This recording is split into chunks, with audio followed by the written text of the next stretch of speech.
बिस्मिल्लाहिर्रहमानिर्रहीम। अस्सलाम वालेकुम नाज़रीन, प्रोग्राम मुकाबिल में मेरे और आमिर मतीन साहब की तरफ से खुश आमदेद कहेंगे अपने तमाम देखने वालों को। इस वक्त पाकिस्तान के अंदर जो सूरत हाल है उसका जरा खाका आपके सामने रखते हैं कि पुलिस और जो खिलाड़ी हैं उनके दरमियान मुकाबला बड़ा सख्त अब हो गया है। कहीं पर गिरफ्तारियां हैं, कहीं पर एहतजाज हो रहे हैं, तो कहीं पर पुलिस पार्टी मजबूर होकर रिहा कर रही है उन तमाम लोगों को जिनको गिरफ्तार किया जा रहा है। इस वक्त पूरे माहौल जो बना हुआ है पाकिस्तान के अंदर, उसको सामने रखते हुए जो 8 फरवरी का इलेक्शन होने जा रहा है, 8 फरवरी का इलेक्शन किस सूरत हाल में होता हुआ नजर आ रहा है, ये आमिर साहब का हम बड़े तफसील के साथ तज्जिया इसके ऊपर लेंगे। मगर इसके अलावा सियासी जमातों की वही चिकनी चुपड़ी बातें हैं, आवाम को दिल फरेब किस्म की बातें की जा रही हैं, सुहाने ख्वाब दिखाए जा रहे हैं कि आप तमाम लोगों के लिए ये सब कुछ होगा। मगर क्या आवाम ऐसी बातों पर अब कायल हो पाएगी? किस जमात के मंशूर में कितना ज्यादा दम है, इसका भी मुकम्मल पोस्टमार्टम करेंगे, आमिर साहब के तज़िये में आपके सामने रखेंगे। इसके अलावा सहाफ़ियों के हिरासत से मुतालिक दरख्वास्तें सुप्रीम कोर्ट ऑफ पाकिस्तान में जो समाअत हुई है, सुप्रीम कोर्ट पर तनकीद पर कोई भी मुकदमा दर्ज नहीं होगा, यह चीफ जस्टिस ऑफ पाकिस्तान ने वाजे कर दिया। इसकी कुछ डिटेल भी आप लोगों के सामने रखेंगे। आमिर साहब, कल से शुरू करते हैं। मेरा यह मानना है कि पिछले 24 घंटों में पाकिस्तान की सियासत की गेम और माहौल दोनों बदल गए हैं। कहानी शुरू हुई है जूता पड़ने से, जूता पड़ा है, गोली चली है, एहतजाज हुआ है, बंदे पकड़े गए, कहीं पे पुलिस जख्मी है, कहीं पे वोटर जख्मी है। ये जो 8 फरवरी की तरफ हम बढ़ रहे हैं, क्या ये खुशस्लूबी से बढ़ रहे हैं? हालात क्या नजर आ रहे हैं आपको? जी, ये इलेक्शन की जो कैंपेन है बड़ी लेट स्टार्ट हुई है और वो पिछले 24 घंटे में ही सही स्टार्ट हुई है, क्योंकि उससे पहले तो एक पार्टी तो टोटली आउट थी। तो उन्होंने अपना पीटीआई ने पॉइंट प्रूव किया है कि उन्होंने पूरे पाकिस्तान में जो रैलीज, एक हेडलेस, उनकी तमाम लीडरशिप या जेल में है, मफरूर है, भागी भी है, दौड़ी भी है, और बुरे तरीन हालात में कि जहाँ जो निकलता है उसको दबोच लिया जाता है, पकड़ लिया जाता है, थाने ले जाया जाता है, मारा पीटा जाता है। उसके बावजूद उन्होंने जो जलसे कल कर दिए हैं, तो उन्होंने पॉइंट प्रूव कर दिया है कि they are very much in the market. ये जो सारे तज़िये आ गए हैं कि जनाब वो अजहरदारी साहब भी आज मैं सुन रहा था, वो कह रहे थे कि नहीं, ये अब तो मुकाबला हमारे में और शेर में रह गया, तीर और शेर का मुकाबला है। उन्होंने बताया कि हम इंडिपेंडेंट है, बुरे तरीन हालात में भी वो मैदान में हैं। अब आगे ये है कि कल से ये हमजा शहबाज शरीफ साहब को बड़ा बदकिस्मती, अनफॉर्चुनेट, ये बिल्कुल भी इस तरह की चीज़ें नहीं होनी चाहिए। जूता फेंका गया और लाहौर में तशद्दुद हुआ, फिर सबसे ज़्यादा कराची में हुआ। अब कराची आपका सबसे बड़ा शहर है, आपका रेवेन्यू अर्नर है, आपकी जान है, आपका भी नहीं पाकिस्तान, और वहाँ पे अगर ये इस स्केल का खुदा ना खास्ता इसको ना कंट्रोल किया गया तो उसके बहुत ज़्यादा ये इलेक्शन से आगे बात चली जाएगी। वो इसलिए कि जो कल कराची में हुआ, देखें पहले तो 2 किस्म की वहाँ पे था। एक तो तफरीक कर लें, ओवरऑल ये ना कहें कि आप मुतशद्दद कराची की इंतखाबी कैंपेन हुई, वहाँ पे 2 किस्म की तशद्दुद था। एक था 2 पॉलिटिकल पार्टीज यानी कि पीपल्स पार्टी और एमक्यूएम के दरमियान दोनों तरफ से इल्ज़ामात। एक एमक्यूएम का वर्कर गालिबन मारा गया, तो दोनों तरफ से इल्ज़ाम लगाए जा रहे हैं। पीपल्स पार्टी कह रही है कि एमक्यूएम ने किया, एमक्यूएम कह रही है कि पीपल्स पार्टी ने। वो वर्कर नहीं, चीफ इंचार्ज था। जी, इंचार्ज मतलब वर्कर ही हो गया, सीनियर वर्कर था। तो उसके बाद ये गाड़ियां जल गई और ये एक तो इन दोनों पार्टीज का आपस में लड़ाई, दोनों के ज़ाहिर है इल्ज़ामात एक दूसरे पे लगाए गए कि जनाब ये जान के कर रहे हैं, वो कर रहे हैं। जो पीटीआई पे तशद्दुद था वो तो बिल्कुल एक डिफरेंट कहानी थी कि उसी शहर में और पूरे पाकिस्तान में ये चीज़ चल रही है कि आप 2 पार्टीज जो हैं उनको, पीपल्स पार्टी और नून लीग को, जो उनकी कैंपेन हो रही है वो स्टेट प्रोटेक्शन में हो रही है। अक्सर पुलिस की गार्ड दी जाती है, प्रोटेक्शन दी जाती है, एंटूराज चलते हैं, थाना कचहरी जो है उनकी हेल्प कर रही होती है, मदद कर रही होती है, बचोट करवा रही होती है। और कल कराची में एक ही शहर में एक तरफ आसफा भुट्टो जो थी वो जलसा कर रही थी। ऑफ कोर्स स्टेट वो याद रहे कि साबिक वजीर आला या साबिक वजीर आजम जो हैं उनका फिर भी एक प्रोटोकॉल होता है, उनको उसके बावजूद सिक्योरिटी मिलती है। उनकी जाती सिक्योरिटी तो हो सकती हाँ, मगर स्टेट की प्रोटेक्शन थी उनको, चले ठीक है उनकी जान को भी खतरा है मगर बाकियों की जान को भी खतरा है, बाकी भी इंसान है, बाकी भी लोग हैं, बाकी भी मुतबर हैं, उनकी सिक्योरिटी के ज्यादा इश्यूज हैं। मगर देखा गया कि उनकी तरफ से पीटीआई की और उनके बिल्कुल जो जिस तरीके से मारा पीटा गया है वो बदतरीन लाठीचार्ज था उसका फिर लाहौर में भी 2-4 जगह पंजाब के अंदर 1-2 ये वाकयात हो गए हैं जो कि मैं समझता हूँ बैड ओमन्स, उसको एक खतरे की अलामत और घंटी समझनी चाहिए कि कल थानों पे 1-2 जगह पे फिर वो वर्कर्स आए हैं, उन्होंने अपने बंदे छुड़ाए हैं, 2-4 दफ़ा पुलिस वालों को मारा गया है, एक SHO भी गालबन कराची के अंदर जो है उसको भी बहुत ज़्यादा तशद्दुद का निशाना बनाया गया है। लेकिन आमिर साहब इसके अलावा जो वोटर है उनका ये मौक़िफ़ है कि पुरअमन रैलियां थी तो इसके ऊपर स्टेट या पुलिस गर्दी जो हुई है ये नहीं होनी चाहिए थी। कि ये जो एक काफ़ी अरसे से कुछ महीनों हफ्तों से ये सिलसिला जारी है कि जो ही PTI को बैनर लगाए, झंडा लगाए, ओपनली पूरे पाकिस्तान के अंदर ये हो रहा है, खुला हो रहा है, नहीं नजर आ रहा तो हमारी अदलिया को नहीं नजर आ रहा है, वो कहते हैं कि जनाब अपनी काम की चीज देख लेते हैं, बाकी वो कह देते हैं ना हम मीडिया ही नहीं देखते। पूरे पाकिस्तान को नजर आ रहा है कि जो हो रहा है, मगर अब ये करना खतरनाक है। खतरनाक इसलिए है कि जब हरकत मोबिलाइज लोग हो जाते हैं, हरकत में आ जाते हैं, जब ट्रेन एक दफा स्पीड पकड़ लेती है उसके आगे ब्रेकें नहीं लगती, उससे डब्बे उलट जाते हैं। और पाकिस्तान की, मेरे मुंह में खाक, मैं बात करते हुए भी डरता हूँ, हमारी जो पाकिस्तान की हिस्ट्री है, जो सबसे बड़े तशद्दुद हुए हुए हैं, जो पाकिस्तान के साने हुए हुए हैं, वो इलेक्शन कंट्रोवर्सीज पे ऊपर हुए हैं। जब इलेक्शन के ऊपर आप एक मोबिलाइज लोग हो जाते हैं, आप देखिए पूरा पाकिस्तान इस वक्त मोबिलाइज हो गया है। जो भी कह लें, मैं समझ रहा हूँ, मेरा ये ख्याल है कि पाकिस्तान की तारीख के अंदर जो है ये सबसे ज्यादा शमूलियत लोगों की इसके अंदर होगी, जो ऑलरेडी नजर आ रहा है।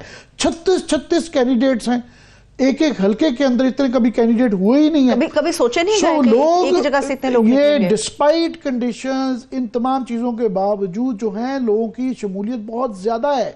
और ये शायद पाकिस्तान की हिस्ट्री का सबसे ज्यादा टर्न आउट हो, हमारे यहाँ 58-60 से क्रॉस नहीं करता, मगर ये शायद मेरा जाती ख्याल है, और मेरे अलावा पतन के मैं सरवर बारी साहब इसको फॉलो करते हैं, उनका भी यही ख्याल था कि ये 65 से प्लस हो जाएगा ये टर्न आउट। सो जब इतनी मोबिलाइज हो, गली मोहल्ले में, हर गांव में, हर शहर में, बच्चा ये है अंडरस्टैंड कर रहा है इस पोजीशन को, उसके आगे, समंदर के आगे बंद नहीं लगाए जाते। मैं ट्रेन की मिसाल दे देता हूँ, जो है समंदर की दे देता हूँ, क्योंकि 1971 इलेक्शन कंट्रोवर्सी की वजह से हुआ था वो, वहाँ पे 1977 का जो मार्शल लॉ लगा था इलेक्शन की कंट्रोवर्सी पे लगा था। कश्मीर की इंडिया ने ये गलती की थी, जो इंतफादा हुई, दोबारा जो जागा, वो इलेक्शन के ऊपर कंट्रोवर्सी के हुआ था। तो हमारे खित्ते में इलेक्शनों की कंट्रोवर्सी के ऊपर ही तमाम जो है पाकिस्तान की जो बुनियाद रखी गई थी, वो इलेक्शन कंट्रोवर्सी 1937 की जो वजारतें बनाई गई थी, उसके साथ जो मुस्लिम लीग के साथ धोखे किए गए थे वो पूरे नहीं। उसके बाद से मुस्लिम लीग और कायदे आजम पाकिस्तान की तरफ गामजन हुए थे कि हमारा इनके साथ मिलके ये हमें ऑटोनॉमी इख्तियार नहीं देंगे। तो ये इलेक्शन, इसलिए मैं समझता हूं कि ये सबक सबको ही सीखना चाहिए, सबके लिए। मैं PTI से भी गुजारिश ही कर सकते हैं ना कि उनको आगे जो भी हुआ, अभी जैसे कैसे भी हालात हो, ये दोबारा कोई इस तरह का मौका किसी को प्रोवाइड नहीं करना चाहिए कि जिससे कि दोबारा पकड़ धक्कड़ शुरू हो। अभी अब हो गई ना, उनके जैसे कैसे भी, एक तो प्रॉब्लम है कि उनके बड़े लीडर तो है नहीं है, सो लिहाजा आप किसको कहेंगे, गली मोहल्ले में बड़े छोटे मोटे जो लोकल लीडरशिप है, सो मॉब है। अब ये जलसे नहीं है, ये ऑर्गेनाइज प्रोसेशंस नहीं है, ये मॉब्स हैं। सो एक उनका कसूर नहीं है, मगर जहां जिसका जो बस चले तो उनको कोशिश करनी चाहिए कि किसी को मौका ना फराहम करें। आपका और सबका इंटरेस्ट है कि इलेक्शन हो और उसके अंदर पार्टिसिपेट किया जाए।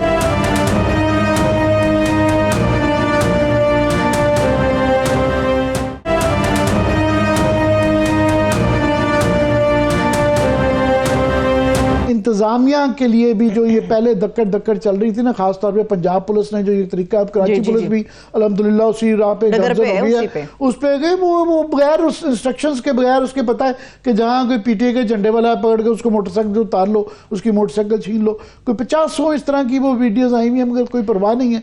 आप जिस मोटरसाइकिल की बात कर रहे हैं आमिर साहब, जिसने पीटीआई के झंडों के रंग कराए मोटरसाइकिल पे, उसके मोटरसाइकिल रोके चालान हो रहे हैं वहां पे। प्रॉब्लम ये आमिर साहब, जब पीटीआई बैन नहीं है, पीटीआई है, तो फिर पीटीआई का झंडा उठाने में क्या प्रॉब्लम है? अगर पीटीआई का झंडा उठाया तो उस आदमी का क्या कसूर है? सवाल ये भी हो रहा है कि वोटर को पोलिंग स्टेशन तक जाने दिया जाएगा या नहीं, ये बहुत बड़ा क्वेश्चन है। ये मैं आज देख रहा था, हमारे जो काफी सारे चैनल्स जो हैं वो कॉन्स्टिट्यूंसी प्रोफाइल्स पे चले गए हैं, बड़ा वो कोई CNN वगैरह की नकलें कर रहे हैं कि ये 127 में होगा, 28 में होगा। भाई ये हल्के की पॉलिटिक्स का ये इलेक्शन नहीं है। इस इलेक्शन के लार्जर इश्यूज हैं, जेनरिक इश्यूज हैं, बड़े इश्यूज हैं, वो 2-3 हैं। सबसे बड़ा इशू इसके अंदर ये है कि एक पार्टी के खंबे हैं और वो बगैर निशान के, बल्ले के वो लड़ रहे हैं, इंडिपेंडेंट है। उनकी बाय डिफॉल्ट आपने जो है उनके तमाम जो इलेक्टेबल्स जो उनके थे, उनके अभी भी कुछ हैं, उनके यहाँ बेताशा भी कोई है, मगर ज्यादातर जो लोग हैं ना खंबे हैं। मतलब ये इलेक्टेबल्स वर्सेस खंबे 1970 में खंबे थे या इस दफा खंबे हैं। ये इलेक्टेबल वर्सेस खंबे का इलेक्शन है कि ये देखना है कि दूसरी तरफ वो पीटीआई का जो बेस्ट उनकी उम्मीद है, सबसे बड़ी उम्मीद उनकी ये है कि ये हमें अपने लीडर के नाम पे, पार्टी के नाम पे बियॉन्ड बरादरीज और बियॉन्ड इन चीज़ों के जाके हमारे खंभों को वोट पड़ जाए, वहाँ मैटर नहीं करता। हालांकि हम तजिया, हमें आदत है पुराने तरीके से तजिया करने की कि ओहो जी पिछले इलेक्शन में इतने लिए, यहाँ पे इस दफ़ा इतने हैं, इतनी गुजर बरादरी है, राई बरादरी है, राजपूत बरादरी है, जाट बरादरी है, सो जी इन बरादरियों का ये है, ऊपर ही नेशनल अब तो मुख्तलिफ है। अब ये तजिया मैटर नहीं इस दफ़ा करता। ये पाकिस्तान की, मैं समझता हूँ ये इलेक्शन यूनिक इलेक्शंस हैं, ये अपनी नौयत के वाहिद इलेक्शन है जिसके अंदर ये चीज़ें आ गई हैं, ये मुकाबला आ गया है, ये फैसले होने हैं कि आया ये एक तरफ खंबा है और एक तरफ इलेक्टेबल्स है। मुझे ये बताइए, आपको क्या नजर आ रहा है? इलेक्टेबल्स जो है आमिर साहब, हर घर के अंदर भी डिवीजन हो गई है वोट की, घर के अंदर भी मसले मसाइल हो गए हैं। इलेक्टेबल्स वो जो पीपल्स पार्टी की और नून लीग के जो इलेक्टेबल्स की लड़ाई है ना, वो ये है कि जाहिर है नून लीग ने खास तौर पे उन्होंने जो है लोटों को एडजस्ट किया है, उन्होंने IPP के लिए गुंजाइश निकाली है, तो उनके अपने जो इलेक्टेबल्स थे वो अक्सर जगह इंडिपेंडेंट खड़े हुए हैं। सो उनके भी, आप सही कह रही हैं, तकरीबन कोई 30-40% उनके जो तकरीबन 2008 कॉन्स्टिट्यूंसी में से आप कह सकती हैं 30-40 कॉन्स्टिट्यूंसीज हैं जहां उनके ही अपने लोग, नाराज लोग इंडिपेंडेंट खड़े हुए हैं। कई जगह मर्जी से खड़े हुए हैं कि वो कह रहे हैं कि फॉर एग्जाम्पल गुजरात के अंदर गुंजाइश निकाली गई थी, कहने को जी वो चौधरी सालिक के लिए निकाल दी गई, पर वहां पे इंडिपेंडेंट खड़ा है और वो इल्जाम चौधरी लगा रहे हैं कि जनाब ये मर्जी से है। इसी तरह ही तारिक बशीर चीमा का जो है वो बावलपुर के अंदर वो उनके सऊद अजीज जो हैं वो उनको बताया गया था जी सेनेट के लिए लड़ रहे हैं, उनको सेनेट में एडजस्ट किया जाएगा, मगर अब वो कह रहे हैं कि वो भी खड़े हुए हैं मैदान में और उनका ये इल्ज़ाम है कि ये नून लीग जान के इशारा किया गया है। तो ये एक तो ये लड़ाई है, मगर ओवरऑल जो है ये इंडिपेंडेंट्स की कि ये एक तो कि इंडिपेंडेंट खंबे वर्सेस इलेक्टेबल, दूसरा टर्न आउट, जो मैं कह रहा हूँ दोबारा कि टर्न आउट बहुत मैटर करता है कि अगर बहुत ज़्यादा टर्न आउट हो गया, लोगों की मोबिलाइजेशन बहुत होगी और जो टेम्पो उन्होंने कल PTI ने पकड़ा है, अगर ये सिलसिला जारी रहा तो आसान नहीं होगा आपका ठप्पे लगाना या इलेक्शन के रिजल्ट्स को मैनिपुलेट या PTI के वोटर को रोकना आसान नहीं होगा, नजर आ रहा है। करना मुश्किल होगा, बहुत ज्यादा टर्नआउट होगा हर गली मोहल्ले में। अगर बहुत ज्यादा आप देखें, ये होती है ज्यादा से ज्यादा इस तरह की जो जेरीमैंडरिंग होती है, ये 2000 से लेके 5000, 10,000, बहुत मैक्सिमम 15,000 का फर्क पड़ता है। ये 50,000 का फर्क नहीं डाल सकते, 40,000 का नहीं डाल सकते। अगर यहाँ मैसिव किस्म का नजर आया कि इस तरह का ट्रेंड हुआ तो उसको फिर कोई रिवर्स नहीं कर सकता। ये एक मामला है यहाँ पे। तीसरा यहाँ पे है कि ये इलेक्शन अभी भी काफ़ी कुछ हो चुका, मगर वो जो मनु भाई की नज़र में कि हजे क़यामत नहीं आई, तो ये मजीद देखना है कि अभी अब के और तब के, आज के और इलेक्शन के दरमियान में जो क्या क़यामतें आएंगी, इलेक्शन डे पे क्या किया जाएगा, क्या उस दिन जो है उनको पोलिंग एजेंट बिठाए जाएंगे, नहीं बिठाए जाएंगे तो कैसे रोके जाएंगे, और उसके बाद में इलेक्शन डे पे क्या होता है, उनको उस दिन भी क्या ये पकड़ धक्कड़ इस तरह के झंडों वाले पकड़े जाएंगे पीटीआई के, या उनको लड़ने दिया जाएगा, और अगर उसके बाद हो जाता है तो देन फिर रिजल्ट के इलेक्शन वो फॉर्म 45 होता है जिसके ऊपर पोलिंग एजेंट्स के और उनके सारे उन्होंने साइन करवा के रिटर्निंग अफसर से, प्रिजाइडिंग अफसर से वो फॉर्म लेना होता है। तो उस दिन ये क्या होता है, ये सारी चीज़ें हैं। सो पहले ये तयन हो जाए कि क्या हालात क्या होंगे, सर्कमस्टांसेस क्या होंगे, उसके बाद इलेक्शन के आप जा सकते हैं कि जनाब इसमें हल्के में ये है, कैंडिडेट है, वो है। लाहौर में आप देखें नवाज शरीफ के अब 4 ख़ानदान के बड़े लोग हैं, और वहाँ से जो है 3 कैदी औरतें हैं, वो मुसीबत तो पड़ी हुई है। वो सनम जावेद तो दस्तबरदार हो गई ना। जी हाँ, उनका भी अब इनकी बता रहे थे कि उनको पहले तो उनकी जमानत हुई और दोबारा ही उनको पकड़ लिया गया। अब उनकी जगह पे कोई इबाद फारूक के भाई हैं, शहजाद फारूक, वो वहां हो रहा है कि A, B, C, D, E तक जा रहे हैं उनके कैंडिडेट। अभी वहां पे 1-2-3 क्वेश्चन आ जाते हैं कि ये काफी जगहों पे ये कंफ्यूजन रहेगा कि असल वो असली निहारी, असली खोया, असली उम्मीदवार, असली वोटर, पीटीआई का असली उम्मीदवार, ये काफी जगह उनको मेरा ख्याल है 5 से 10% कॉन्स्टिट्यूंसी में तो यही पड़ा रहेगा कि असली उम्मीदवार कौन है। फिर ये एक और प्रॉब्लम उनकी आ रही है कि बल्कि साकिब बशीर साहब गलबन हमारे साथ मौजूद हैं जी, उनसे कोर्ट केसेस के हवाले से भी बात करते हैं। उनसे कोर्ट केसेस के हवाले से भी ले लेंगे। मैं लीगल साकिब, बल्कि बहुत शुक्रिया आपका ज्वाइन करने का। मैं आपसे ही करता हूं कि एक क्वेश्चन आ रहा है कि काफ़ी सारे लोग जो कि सरकर्दा पीटीआई के लोग थे, अभी इमरान खान के अलावा काफ़ी सारों के सुप्रीम कोर्ट के से इजाज़तें मिल रही हैं, हाई कोर्टों को ही मिल गई थी, तो करीबन तमाम ही बड़े नामों को इजाज़त मिल गई भी है। मगर वहाँ पे क्वेश्चन ये आ रहा है कि इलेक्शन कमीशन एक कट आउट डेट है, गलबन 3 फरवरी तक उन्होंने अपने तमाम बैलेट छपाई कर लेनी है। पहले भी अदालत के सामने एक आधा नाम दिया गया, इलेक्शन कमीशन ने ये कहने की कोशिश की कि हमारे लिए लॉजिस्टिकली ये पॉसिबल नहीं होगा, बैलेट पेपर छप चुके हैं। जब ये इतने ज़्यादा कोई आज भी इस तरह अख्तर मेंगल का आज फैसला हुआ है, तो क्या ये उज़र इलेक्शन कमीशन के पास होगा, जायज़ होगा, नहीं होगा कि वो बैलेट पेपर जो जनाब छप गए हैं? जी बिल्कुल, इसमें उज़र हो भी सकता है, लेकिन सुप्रीम कोर्ट में जो केसेस आ चुके हैं हाई कोर्ट्स के जो ट्राइब्यूनल से, उनके फैसले क्योंकि पिछले वीक में ही हो चुके थे, लाहौर हाई कोर्ट से भी हो चुके थे, तो वो ऑलमोस्ट कल जो है वो केसेस लगे हुए हैं। तो कल का दिन मेरा ख्याल है कल सुप्रीम कोर्ट जो है वो इस मामले को डिसाइड कर देगी हतमी तौर पर। तो इलेक्शन कमीशन के पास जो एक कट ऑफ डेट है उससे पहले ये मामला सुप्रीम कोर्ट से तय हो जाएगा, और मेरा नहीं ख्याल कि कोई ऐसी चीज़ आए, क्योंकि जो मेन जो लीडरशिप है उनके ही मतलब जो शाह महमूद कुरैशी हैं उनके जो वहाँ से सूबाई असम्बली के तो एक्सेप्ट हो गए थे, लेकिन इधर उनके दस्तखत के हवाले से एक इशू था तो उस वजह से नहीं हो सके थे, तो वो मामला भी सुप्रीम कोर्ट ने ही तय करना है। तो वो मेरा ये ख्याल है कि कल या हार्डली परसों तक जो है वो तय हो जाएगा। तो अगर गलबन जो है, क्योंकि अगर उनके पार्टी की टॉप लीडरशिप है तो सुप्रीम कोर्ट को ये इसका कुछ ना कुछ फैसला करना है, डायरेक्शन देनी पड़ेगी इलेक्शन कमीशन को कि इलेक्शन कमीशन के पास एक जायज़ उज़र भी होगा कि ऑलरेडी बैलेट हो गए हैं, वो कहेंगे जनाब हमारा खर्चा हो गया है, पॉसिबल नहीं है, तो लॉजिस्टिकली तो ये डायरेक्शन शायद सुप्रीम कोर्ट को देनी पड़ेगी।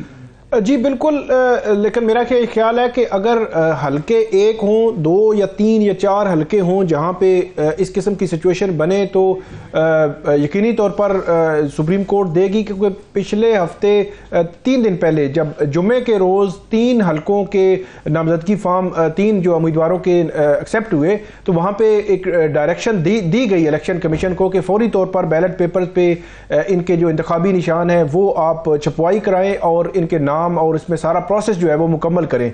तो कल या परसों जो भी होंगे उसमें डायरेक्शन तो डेफिनेटली होगी, क्योंकि डायरेक्शन के बगैर तो इलेक्शन कमीशन के पास फिर वही उज़र के हमारे जो है वो इश्यूज़ हैं या उससे पहले जो है वो इनकी छपाई होना ज़रूरी है। मेरा ये ख्याल है कि डायरेक्शन भी होगी और सुप्रीम कोर्ट से अगले 1 या 2 रोज़ में ये सारे केसेस जो है निपटा भी दिए जाएंगे।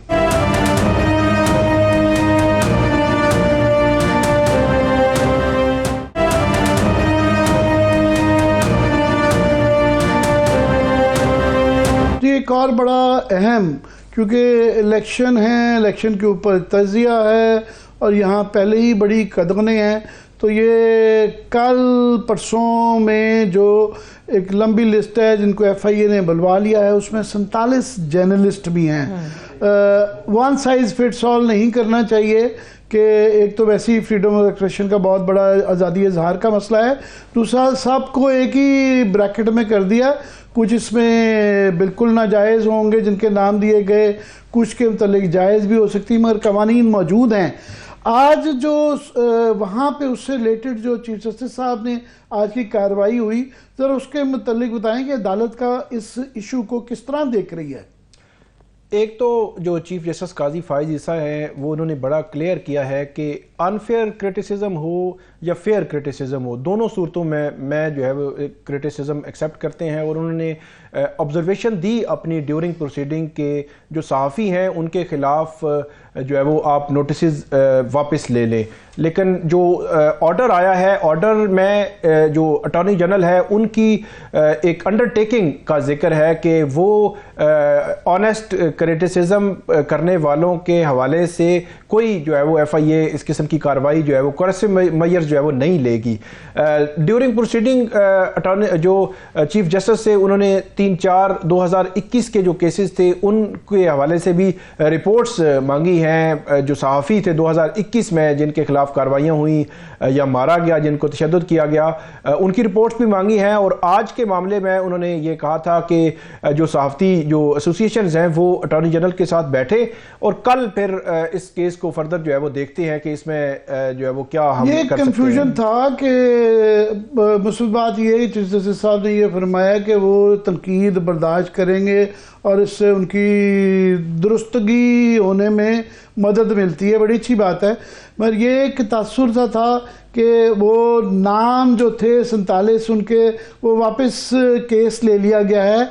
आप ये कह रहे हैं ऑर्डर में ऐसा जिक्र नहीं है, ऑर्डर में सिर्फ उनको ये कहा गया, भी इंस्ट्रक्शंस ये हैं कि आपने फिलहाल इनके खिलाफ केसेस नहीं करने और बुलवाना नहीं है, ऐसे ही है जी। बुलवाना नहीं है, ये भी जो है वो ऑर्डर में जिक्र मौजूद नहीं है। सिर्फ वो अंडरटेकिंग है अटॉर्नी जनरल की कि हम कार्रवाई नहीं करेंगे, उसकी हद तक ही अदालत ने रखा है। जो ऑब्जर्वेशन या रिमार्क्स दिए फिर वो हेडलाइंस भी बनी पूरे मीडिया की, लेकिन वो ऑर्डर में मामला मौजूद नहीं है। तो मेरा ये ख्याल है कि कल हतमी तौर पर इस हवाले से सुप्रीम कोर्ट कुछ ऑर्डर जो है वो कर सकती है। कल फिर इसका मतलब कल फैसला होगा। हमें ये उम्मीद है कि ये FIA को इसमें ना फंसाएं। ये आपने जो भी कहा कि ये देखना है कि ऑनेस्ट ओपिनियन था कि नहीं था, ये FIA की जुरिस्डिक्शन नहीं है, ना ही उनकी कैपेसिटी है। ये इसके लिए कवानीन डेफेमेशन के हैं, पैमरा के लॉज हैं, PTA के लॉज हैं, या कंटेम्प्ट ऑफ कोर्ट के वो हैं। ये FIA की कैसे वो डिटरमिन करेंगे, उनको भी फंसा दिया बेचारों को। वो क्या करें, जो ऊपर से जब गवर्नमेंट ने ऑर्डर कर दिया, JIT बना दी, तो JIT को भी क्वेश्चन अभी तक नहीं किया गया। नहीं, अभी तक क्वेश्चन नहीं किया गया। कल शायद इस हवाले से कुछ आए, इसमें पॉइंट जो है वो अदालत के सामने उठाया जाए और उसके बाद आगे चलेगा। आज जो प्रोसीडिंग्स थी, आज पूरी प्रोसीडिंग में JIT के हवाले से कोई बात नहीं हुई, पुराने केसेस और आज के केसेस के हवाले से बात हुई है। लेकिन बज़ाहिर ऐसे लगता है कि सुप्रीम कोर्ट भी आज उन्होंने कहा अटॉर्नी जनरल के साथ बैठे हैं, एसोसिएशन वो बैठे हैं, तो कल कोई सोल्यूशन होगा या ऑर्डर होगा कल की प्रोसीडिंग के बाद ही उस हवाले से कुछ जो एक और बड़ा इम्पोर्टेंट केस है कि अभी क्लियरली नज़र आ रहा है कि उसमें वो खुद भी जो है इमरान खान इलेक्शन में तो है ही नहीं है, कन्विक्शन है, मगर उनका जो साइफर का केस है या बाकी तोशा खाने वाला भी, ये बड़े स्पीड अप हो रहे हैं। और अब ये एक उनकी तरफ से बयान भी उनके ख़ानदान की तरफ से आ रहा है कि ये तो लगता है 2-4 दिन के अंदर इसका फैसला, हफ्ते में भी गालिबन आ जाएगा। मेरा ये ख्याल है कि 2-4 दिन भी ज़्यादा हैं, क्योंकि आज की जो समात है, जिस वक्त हम बात कर रहे हैं तकरीबन 10:30 बजे हैं और इस वक्त भी अडियाला जेल में साइफर केस की समात जारी है और ये सुबह 9 बजे शुरू हुई थी, तो ये तकरीबन आलमोस्ट 13-13.5 घंटे बनते हैं जब ये समात जारी है।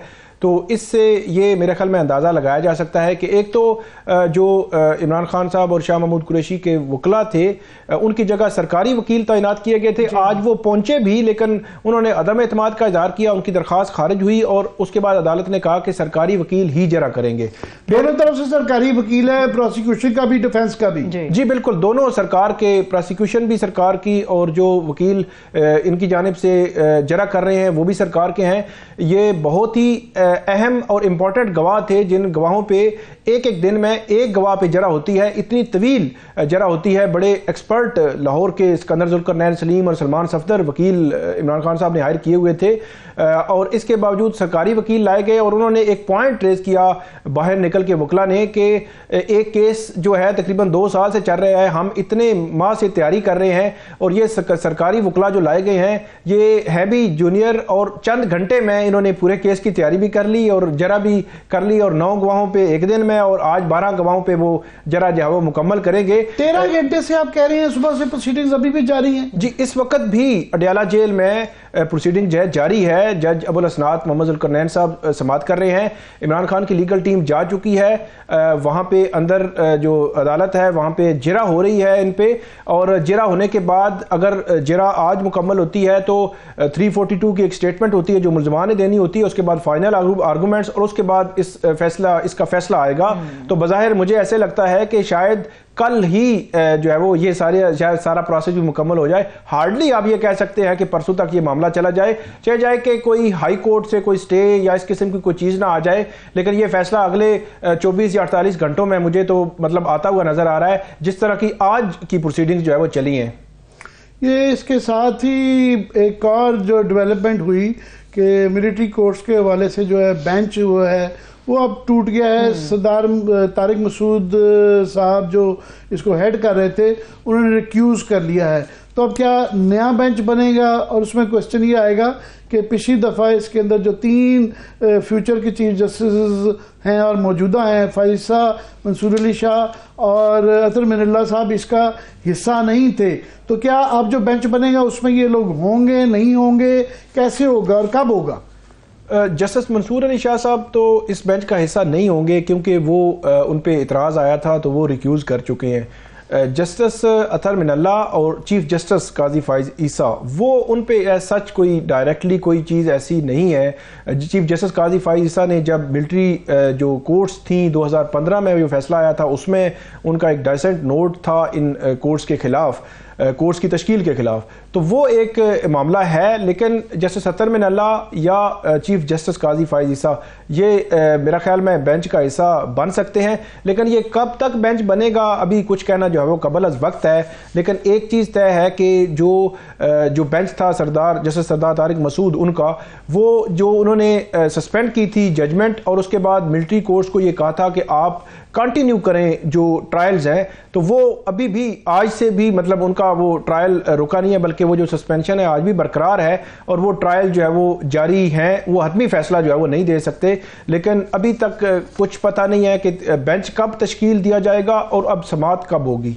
बहुत बहुत शुक्रिया साकिब आपका। आप शायद वक्फा लेना चाह रही हैं, मगर ये बड़ी अहम खबर जो दे के गए हैं कि मैं तो 3-4 रोज़ कह रहा था, और उनका ये कहना है कि साइफर के ऊपर जो फैसला है वो आइंदा 24, 36, 48 घंटे में भी आ सकता है। बिल्कुल ये स्पीड से चल रहा है, 13 घंटे की प्रोसीडिंग चल रही है सुबह से लेके अब तक, तो पहिए तो लगे हुए हैं। इसी वजह से उनकी फैमिली की तरफ से भी एतराजात आ रहे हैं। चलिए अभी एक ब्रेक ले लेते हैं। जब हम ब्रेक से वापस आएंगे, एक तो देखने वालों के लिए चीज सामने रखेंगे कि तमाम सियासी जमातें अपने मंशूर तो लेकर आ रही हैं, चिकनी चुपड़ी बातें भी लेकर आ रही हैं, किसके मंशूर में कितना दम है ये आपके साथ हम शेयर करेंगे। इसके अलावा और भी कई सियासी पहलू हैं जिनकी मुकम्मल तफसील और तजिया आमिर साहब से हम लेंगे। Stay with us.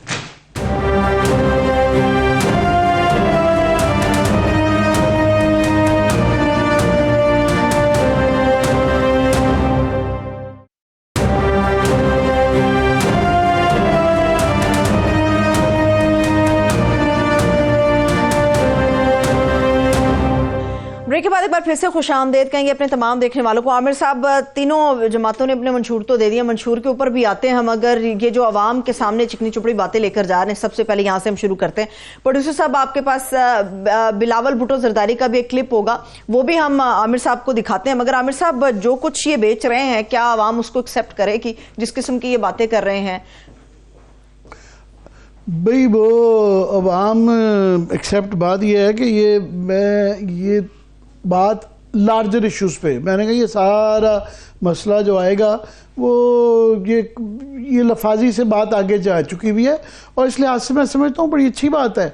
बड़े अरसे से काफ़ी सारे हमारे इलेक्शन जो हो रहे हैं उनसे कोई पाकिस्तान के जो बुनियादी मसाइल हैं कि यहाँ पे हमारा रियासत की हैसियत क्या होगी, कौन फैसला साज होगा, ये जो पार्लियामेंट के अंदर जो हैं पावर लॉबीज़ हैं इनका क्या रोल होगा, ये मेरा ख्याल है कि इसके अंदर से ये जब शमूलियत अगर लोगों की ज़्यादा होगी, ये पता लग जाएगा कि लोग क्या चाहते हैं, तब्दीली चाहते हैं कि नहीं चाहते हैं।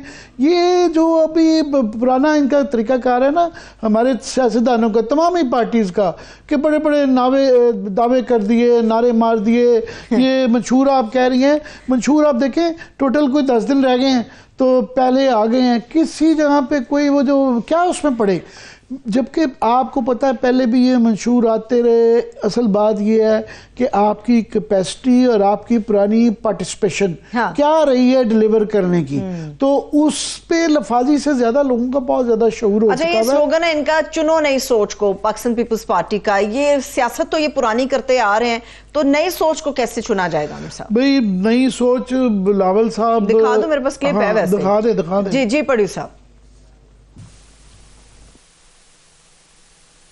अगर हम नई सोच की तरफ नहीं जाते हैं ना, तो आप चाह रोटी कपड़ा मकान आपका मंशूर हो, तब्दीली आपका मंशूर हो, मुल्क को चौथी बार नवाज दो आपका मंशूर हो, वो नई सोच के बगैर आप अपने मंशूर पे अमल नहीं कर सकते। जमहूरी निजाम हो, चाहे हमारा हुकूमत करने का निजाम हो, और हमारा पूरा मुआशरे में जो एक फीवर है, I call it A fever, इस फीवर को हमें तोड़ना पड़ेगा। 70+ जो हमारे दूसरे सियासी मुखालिफ हैं वो वही पुरानी सियासत करना चाह रहे हैं, जिससे यही नफरत और तकसीम में इजाफा होगा, इस पार्टिजनशिप और पोलराइजेशन में इजाफा होगा।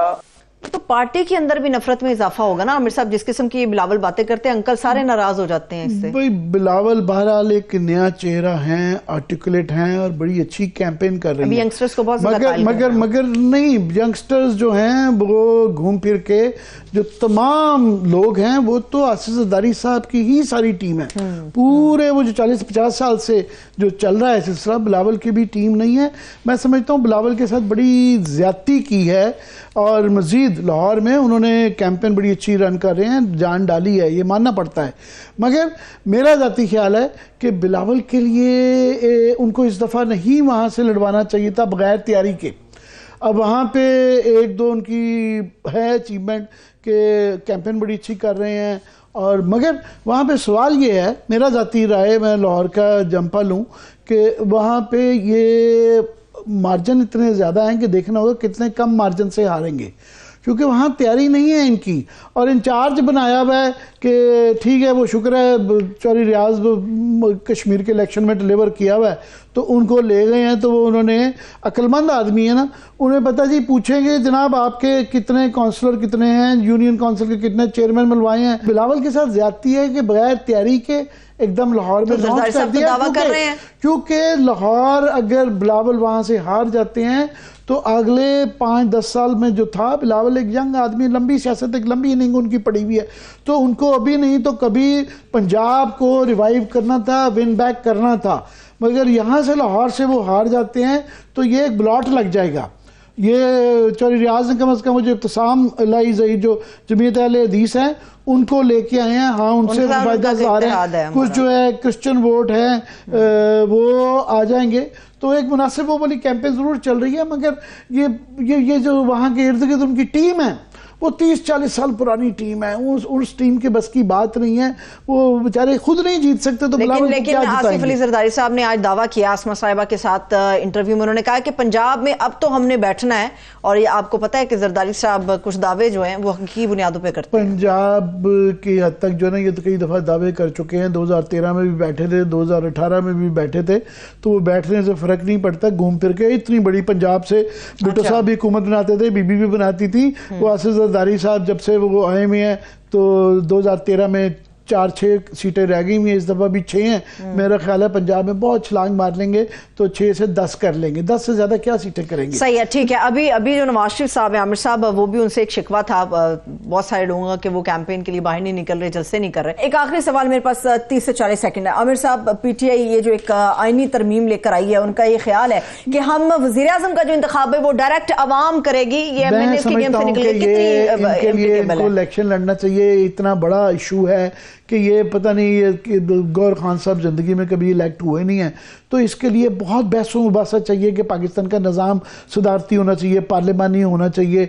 ये ज़रूर इनका हमेशा इमरान खान साहब का ये हमेशा से एक रहा है कि जनाब उनको जो इख्तियार चाहिए होता है तो मौजूदा नहीं है, बड़ी क्रिटिक हो सकती है, मगर ये बहुत बड़ी बहस है, एकेडमिक बहस भी है, कल बात। बहुत शुक्रिया, थैंक्स सो मच। देखने वालों का शुक्रिया, अपना ख्याल रखिए, खुदा हाफिज।